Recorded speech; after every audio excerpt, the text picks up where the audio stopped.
Прекинати се работите за изградба на патот кон селото Јастребник. Ги нема градежните машини што пред известно време го прошируваа постојниот коловоз и го подготвуваа за тампонирање и асфалтирање. Делницата што во јануари годинава започна да се проширува и за која се најавуваше дека ќе добие асфалт, се уште е во фаза на довршување на земјените работи.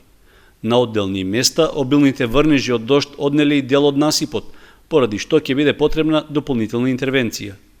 На почетокот на изградбата беше речено дека се работи за заедничка инвестиција на општина Кочани и на Агенцијата за поддршка во земјоделството и руралниот развој, при што зафатот чини околу 4 милиони денари.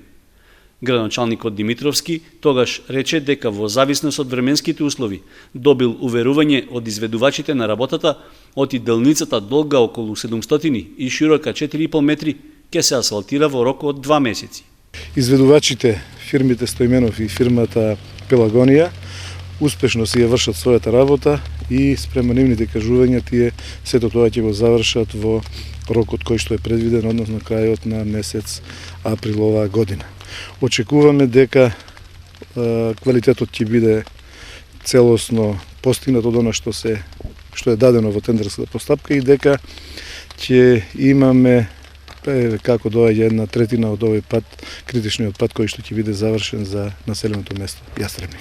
Сепак и по 2,5 месеци од ветениот рок, се уште не се гледа периодот кога патот кон Јастребник ќе добие асфалт. Современото сообраќајно поврзување со асфалтен пат за жителите на ова планинско село се уште е само неостварена желба. Во меѓувреме, иако изградбата стартуваше нешто подоцна, нов асфалтен пристап доби селото Бели.